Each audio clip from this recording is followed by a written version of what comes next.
सर्वेभ्यो नमो नमः। योग का सामान्य परिचय भाग 18। अष्टांग योग का प्रकरण चल रहा है। पिछले 2 सेशन से 2 भाग हम पढ़ चुके हैं पहले, जिसमें यम, नियम, आसन, प्राणायाम तक हम पढ़ चुके हैं। आज इस श्रृंखला में प्रत्याहार, धारणा, ध्यान और समाधि क्या है, इसके बारे में हम पढ़ेंगे। पहला ही प्रश्न बन रहा है, महर्षि पतंजलि के अनुसार प्रत्याहार का क्या लक्षण है? स्व विषया संप्रयोगे चित स्वरूपानुकार इव इंद्रिया नाम प्रत्याहार। ये कहा गया है, अर्थात इंद्रियों का अपने विषयों के साथ संबंध न होने पर चित्त के स्वरूप का अनुकरण जैसा करना प्रत्याहार है। समझ रहे हैं आप अर्थ इसका? इंद्रियों का अपने विषयों के, या इंद्रियां जो हैं इनके अपने अपने विषय हैं। हमारी जो पंच ज्ञान इंद्रियां हैं, जैसे आपका मुखमंडल ऊपर दिख रहा है, इस मुखमंडल में आपकी नाक है, कान है, आँख है, जीवा है, त्वचा है, ये पंच ज्ञान इंद्रियां हैं। आपका मुख का जो है, जीभ का रसना है विषय, नाक का ग्रहण है, सूंघना है, कान का सुनना है, आँख का देखना है, ये जो विषय हैं, इन विषयों के साथ संबंध न होने पर चित्त के स्वरूप, चित्त का जो अपना स्वरूप है का अनुकरण जैसा करना प्रत्याहार है। ये समझना है। अब इसको और अच्छे समझिए अगले प्रश्न में। प्रत्याहार का क्या अर्थ है? प्रत्याहार, इन 2 शब्दों के मेल से प्रत्याहार शब्द बना है। आहार का अर्थ होता है खाना, भोजन करते ना आप, खाना ग्रहण करना अर्थ में आता है। और आ उपसर्ग है, इसमें भी री धातु है, ग्रहण अर्थ में आता है। प्रत्याहार का अर्थ हुआ उगलना। आप जो खाया है उसका उल्टा करना है, उगलना है। श्वास लेना, ग्रहण करना आहार हुआ। आप जो श्वास लेते हैं, कुछ भी खाते हो, ग्रहण कर रहे हैं, तो वो आपका क्या कहलाएगा? प्रत्याहार, सॉरी, वो आपका आहार कहलाएगा। और श्वास को बाहर निकालना प्रत्याहार हुआ। दूसरे शब्दों में आप ऐसे समझिए, इसमें इंद्रियां अपने बहिर्मुख विषय से, जो आपका उनका बहिर्मुखी विषय है, पीछे हटकर, विषय से पीछे हटकर अंतर्मुख होती है, अतः इसको प्रत्याहार कहा जाता है। जैसा भी आपको समझ में आए ये समझ लीजिए। जो इंद्रियों का भोजन बाहर है वह अंदर भोजन ढूंढती है, अंतःकरण में अपना अंदर भोजन करती है।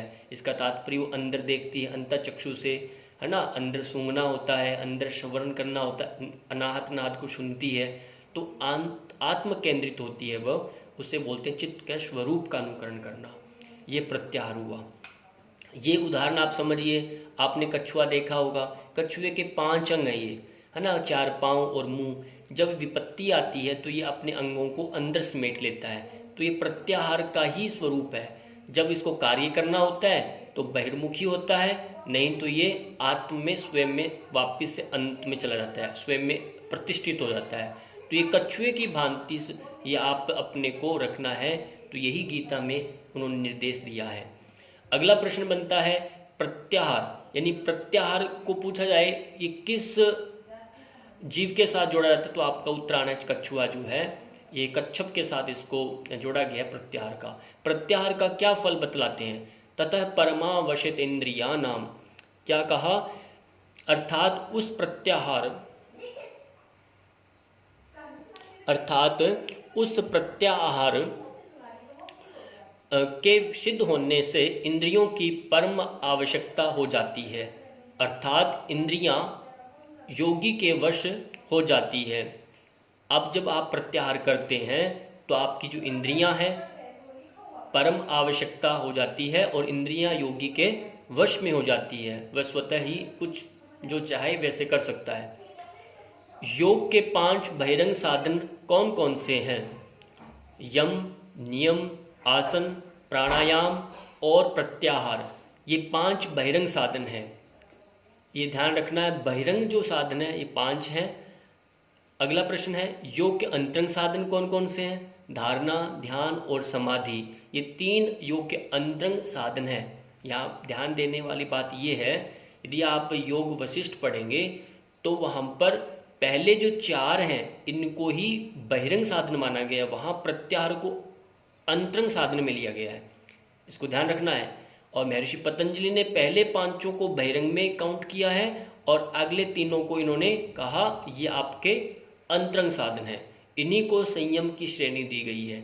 जो आगे पढ़ेंगे, पातंजल योग सूत्र में धारणा का क्या सूत्र है? देश बंध चित्तस्य धारणा। यहाँ से आपका विभूति पाद शुरू होता है, उसका पहला ही सूत्र है। और ये धारणा ध्यान समाधि, क्योंकि अंतरंग योग शुरू हो रहा है आपका, बहिरंग यानी आपका साधन समाप्त हो चुका है, साधन योग समाप्त हो चुका है, साधन पाद जो था, अब आपका विभूति पाद शुरू हो गया है। अर्थात चित्त वृत्ति देश विशेष में बांधना यानी रोकना धारणा कहलाती है।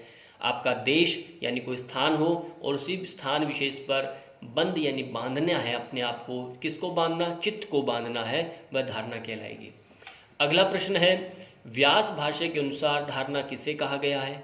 नाभि चक्रे हृदय पुंडरीके मूर्धनि ज्योतिषी नासिकाग्रे जिह्वाग्र इत्येवम् आदिषु देशेषु बाह्ये वा विषये चित्तस्य वृत्तिमात्रेण बंध इति धारणा। अर्थात नाभि चक्र जो आपका, ठीक है, मणिपुर चक्र, हृदय कमल आपका अनाहत चक्र है, मूर्धा ज्योतिषी सहस्रार चक्र आपका ऊपर आकाश चक्र है, ब्रह्म चक्र में नासिका के अग्रभाग में अथवा जिह्वा के अग्रभाग आदि शरीर देशों में अथवा किसी बाह्य विषय में चित्त की वृत्ति मात्र का रोकना धारणा कहलाती है। तो ये आप समझ गए होंगे। धारणा, जैसे घेरन मुनि ने धारणा 5 तरह की बताई है, तो उसमें आपका पंच तत्वों में धारणा करना, फिर उसमें वो स्थूल धारणा है, फिर सूक्ष्म धारणा करना, उनके विषयों पर धारणा करना, उनके गुणों पर धारणा करना। ऐसे ही आपके अंतर धारणा है आपकी, ये बताई चक्रों पर धारणा करना, उस पर ध्यान करते हैं तो मन एकाग्र होता है। धारणा शब्द का क्या अर्थ है, इसको विशेष से आप समझना है। राजयोग का 6वां सोपान है धारणा, जिसका तात्पर्य विश्वासों को धारण करने से है, विश्वास को धारण करने से है, जिनके द्वारा मनोवांछित स्थिति को प्राप्त किया जा सकता है। समझने की दृष्टि से अंग्रेजी भाषा में मन और मैन यानी मनुष्य एक ही प्रकार लिखे जाते हैं। मैन को मैन ऐसे लिखते हैं शब्द को, और आप मन भी पढ़ सकते हैं, इसको मन भी ऐसे लिखते हैं इंग्लिश में मन, तो आप इसको मैन भी समझ सकते हैं और मन भी पढ़ सकते हैं। और मैन यानी मनुष्य भी है, इससे स्पष्ट होता है कि मन और मनुष्य में कुछ अंतर नहीं। ये थोड़ा समझने की दृष्टि से आपको उदाहरण दिया है। मन जो है वह मन का ही मनुष्य है, में कुछ अंतर नहीं, जिसका जैसा मन है वह मनुष्य भी उसी प्रकार का होगा। यहाँ ये समझिए, ये धारणा को समझाने का प्रयास किया गया है। जो आपके मन में चिंतन चलता है वो आपका मनुष्य आप में स्वभाव में आपके चेहरे पर आता है। ये देखिए, आपने इस सूर्य का ध्यान करना कहा गया शास्त्रों में, आपने यहाँ भ्रिकुटी के बीच में आज्ञा चक्र पर ध्यान करना, और इन चक्रों के ऊपर आप ध्यान कर सकते हैं। ये आपके चक्रों की नाभि बताया था, अनाहत बताया था। और ये पंच तत्वों का भी ध्यान कर सकते हैं, हवा का, पौधों का, वायु का स्पर्श का अनुभव करें, अग्नि का ताप है, सूर्य का ताप अनुभव करें, है ना। ये पानी का झरने की आवाज़, जलत्व का झंझनाट, स्पर्श का अनुभव, ये पंच तत्व का अनुभव करना, ये सब अपने उसमें आएंगे धारणा में। अगला प्रश्न है, धारणा शब्द किस धातु एवं प्रत्यय से बना है? ये भी ध्यान रखना है। धारणा शब्द ध्री धातु से निच प्रत्यय एवं ल्युट प्रत्यय लगाने से निष्पन्न हुआ है। आपका निच प्रत्यय है और ल्युट प्रत्यय, 2 प्रत्यय लगते हैं और ध्री धातु है इसमें। पातंजल योग सूत्रानुसार ध्यान का क्या सूत्र है? तत्र प्रत्ययिकता नता ध्यानम, यानी कहा ये पातंजल योग सूत्र दूसरे का ही सूत्र है, यानी धारणा का एक ही सूत्र दिया, अब अगला ध्यान का भी एक सूत्र कहा है। उस प्रदेश में स्थित, अर्थात जिस विषय में धारणा की गई उसी ध्येय विषयक ज्ञान वृत्तियों का समान प्रवाह ध्यान कहलाता है। यानी वृत्तियों का समान जो प्रवाह है वह ध्यान कहलाता है। समान प्रवाह का अभिप्राय है कि दूसरा ज्ञान बीच में नहीं आए, यानी एक बिल्कुल जैसे आपने सरसों का तेल की धार बांधते हैं, घी की धार बांधते हैं, तो एक तानता से वो एक गिरती रहती है बिना बीच में टूटे हुए तार के। तो ऐसी कहा आपकी जो एकाग्रता है वह जो आपने जिस ध्येय के प्रति आपने एकाग्रता लगाई है उसके बीच में अन्य कोई विषय ना आए, ये कहा है।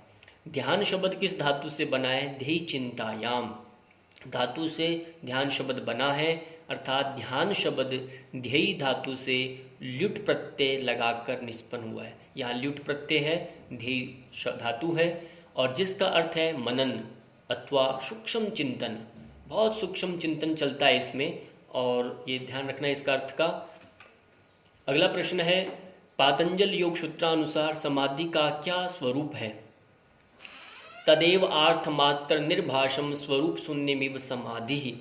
पातंजल योग सूत्र 3 अध्याय 3 सूत्र है। तात्पर्य ये है, ये ध्यान ही अर्थ मात्र भाषित हो, यानी और आपका कोई अर्थ मतलब कोई लक्ष्य नहीं है, ध्यान ही अर्थ मात्र भाषित हो, जिसमें अर्थात ध्येय का स्वरूप ही भाषित हो, जिसमें योगी अपने स्वरूप से शून्य सा हुआ, अर्थात अपना स्मरण योगी को न रहे, जिसमें इस समान गति को समाधि कहते हैं।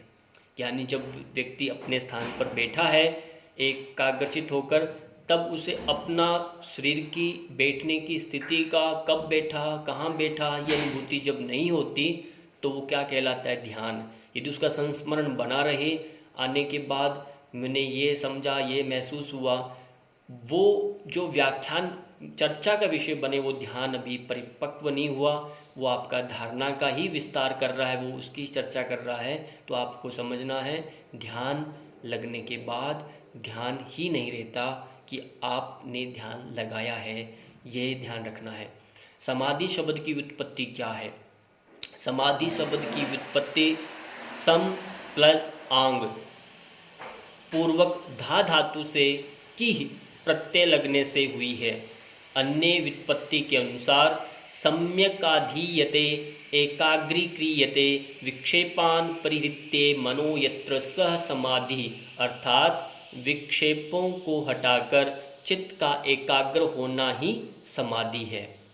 यह आपने ध्यान रखना। विक्षेप यानी जितने भी आक्षेप आपने विघ्न आए हैं, उन सब से हटाकर चित्त का एकाग्र होना क्या कहलाता है? समाधि। अगला प्रश्न बनता है, संयम किसे कहें? त्रयम एकत्र संयमः। आपका तीनों का, इन धारणा ध्यान समाधि का एक विषय हो जाना शास्त्र में संयम कहा है। पहले क्या इन तीनों के नाम की अपेक्षा एक छोटा नाम दिया जाता है, जिसे संज्ञा दी गई है, तीनों के न बोला जाए, तो वह है संयम। संयम से तात्पर्य ध्यान धारणा समाधि तीनों से ही अभिप्राय होता है। समाधि के कितने भेद हैं? अक्सर पूछते हैं, 2, संप्रज्ञात समाधि और असंप्रज्ञात समाधि। संप्रज्ञात समाधि, असंप्रज्ञात। संप्रज्ञात समाधि के कितने भेद हैं? वह 4 हैं। वितर्क विचारानंदास्मितानुगमात संप्रज्ञातः। पातंजल योग सूत्र में कहा है 1.17, यानी प्रथम अध्याय समाधि पाद में ही चर्चा है ये। वितर्क, विचार, आनंद और अस्मिता, इन चारों के संबंध से युक्त चित्त वृत्ति का समाधान संप्रज्ञात योग अथवा संप्रज्ञात समाधि है। ध्यान रखना है, संप्रज्ञात समाधि के भेदों को जानना है। इन 4 समाधि के भेद हैं। और इसी तरह असंप्रज्ञात समाधि के कितने भेद हैं? वह 2 हैं, भव प्रत्यय और उपाय प्रत्यय। भव प्रत्यय को आप समझिए, भव प्रत्यय है जिसके आप बताते हैं, ये वितर्क के वहाँ पर अगला ही सूत्र जो आपको मिलता है, विराम प्रत्याभ्यास, ये आपका सूत्र है। असंप्रज्ञात समाधि, निर्बीज समाधि का क्या लक्षण है? विराम प्रत्याभ्यास पूर्व संस्कार शेषवन्य है, ये कहा, अर्थात सर्ववृत्ति निरोध। सर्ववृत्ति पूर्णतः निरुद्धता जब आती है चित्तवृत्ति की, है ना, पूर्णतः निरुद्धता जब आती है, परम वैराग्य के अभ्यास पूर्वक संस्कार शेष रूप से चित्त का स्थिर हो जाना, जिसमें वह दूसरी असंप्रज्ञात समाधि कहलाती है। वह दूसरी असंप्रज्ञात समाधि घटित हो जाती है।